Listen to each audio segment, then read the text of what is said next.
Welcome to Aaron Mahnke's Cabinet of Curiosities, a production of iHeartRadio and Grim and Mild. Our world is full of the unexplainable. And if history is an open book, all of these amazing tales are right there on display, just waiting for us to explore.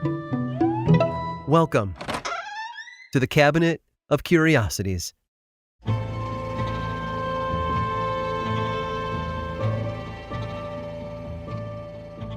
For most people, watching movies is an escape. It's easy to forget your worries watching Luke Skywalker blow up the Death Star or Lauren Bacall confess her love to Humphrey Bogart. But for South Korean director Shin Sang-uk and movie star Choi Young-lee, the opposite was true. Films weren't an escape, they were a prison, and their tailor was future North Korean dictator Kim Jong-il. In the 1960s, Shin and Choi were South Korea's it couple. Choi was one of South Korea's biggest stars after the Korean War. Her husband Shin was an acclaimed director who, along with Choi, founded one of the largest film studios in Korea. From the mid-1950s to the 1970s, they made dozens of movies that defined Korean post-war cinema. But all was not perfect in paradise, and in the 1970s, Shin Studios was forced to shut down. In 1976, Shin and Choi's relationship fell apart as well when Choi discovered Shin had fathered 2 children with another woman. The it couple decided to call it quits. By 1978, Choi traveled to Hong Kong in the hopes that she could direct a film there. It had been hard for her to book roles after the very public divorce, but a Hong Kong film company had offered her a job. When Choi arrived, however, she discovered it was a ruse. She was forced onto a boat and taken away to North Korea. News of Choi's disappearance drove Shin to follow her to Hong Kong, and 6 months later, North Korean operatives kidnapped him as well. He was imprisoned, with his sentence eventually stretching to 5 years due to repeated escape attempts. While Shin was languishing in prison, Choi was ushered into the inner circle of Kim Jong-il, son of North Korean dictator Kim Jong-sung. She was taught the government-approved history of the country and was taken to performances and parties by Kim. Shin was finally released from prison in early 1983, and at a party in March of that year, the former couple were reunited. After 5 long years in captivity, they were finally told the reason for their capture. Their host, Kim Jong-il, wanted their help to make movies. Kim Jong-il had always been a film buff with a personal collection of nearly 15,000 movies from around the world. When he took over North Korea's propaganda department in the 1960s, he dreamed of making movies that would rival the ones from the West. But after several attempts, it became clear that North Korean actors and filmmakers, who had been cut off from new ideas and technology in film for decades, couldn't make his dreams come true. So he looked to the South, and he kidnapped Choi and Shin. For the next 3 years, Choi and Shin made films with Kim Jong-il. Many were adaptations of Korean myths and folktales or historical epics, all with a communist bent, of course, and all making sure to paint the Kims as heroes and saviors. But during their captivity, something unexpected happened. Choi and Shin fell back in love. Choi was touched by Shin tracking her down to Hong Kong, and after years working together under the pressure of a dictator, all her anger towards him softened. The two remarried and waited patiently for their chance to escape. Their opportunity finally came in 1986 when Choi and Shin traveled to Vienna to secure funding for a film about Genghis Khan. Typically, Kim Jong-un would send them out of the country before film festivals, but usually only one at a time. So, with both of them in Austria, they saw their chance, and they took it. On March 12th of 1986, Choi and Shin arrived at the Intercontinental Hotel to meet with a journalist. When their North Korean bodyguards stepped out of the room, the two made a break for it. They ran out of the hotel, hailed a cab, and jumped in. Choi and Shin took the taxi to the U.S. Embassy and sprinted inside. Once there, they presented American officials with secret recordings they made of Kim Jong-un in which he admitted to the kidnapping scheme and holding them against their will. The Americans granted them asylum, and after 8 long years of captivity, they were finally free. Shin and Choi ended up in Los Angeles, where Shin produced several children's martial arts movies before moving back to South Korea in 1999. After extensive interrogation of the 2 kidnapped filmmakers, the South Korean government cleared them of any suspicion of willingly defecting to North Korea. The two remained together until Shin's death in 2006. Choi later passed away in 2018.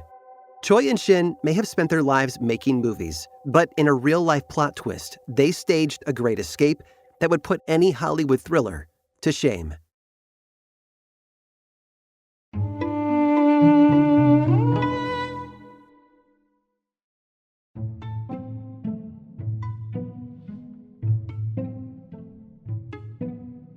In today's world, we have more sources of entertainment at our fingertips than we know what to do with.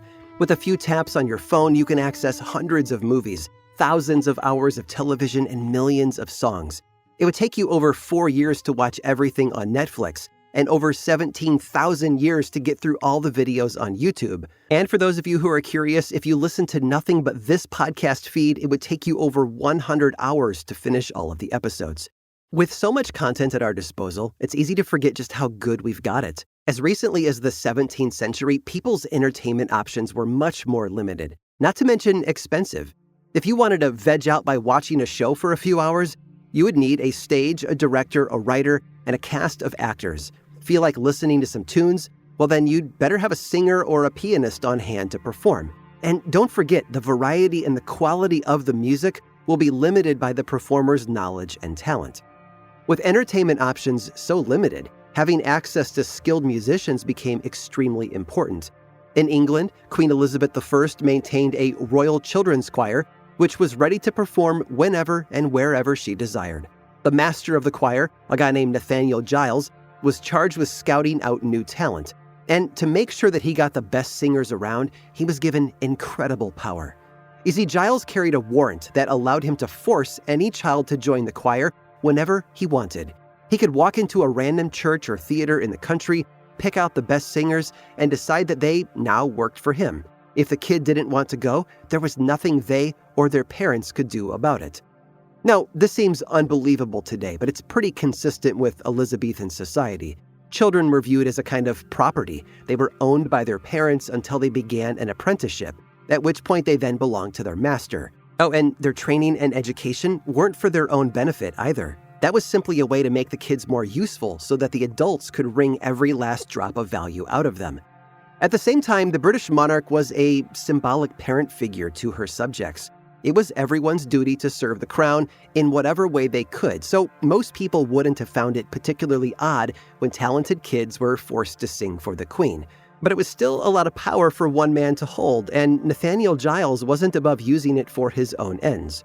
He and a theater producer named Henry Evans routinely abducted children right off the streets, then refused to return them until their parents bought them back. They were effectively holding the children ransom, and while this was a clear abuse of power, it was also technically legal. They got away with it for years and may never have been questioned about it at all had they not taken the wrong child.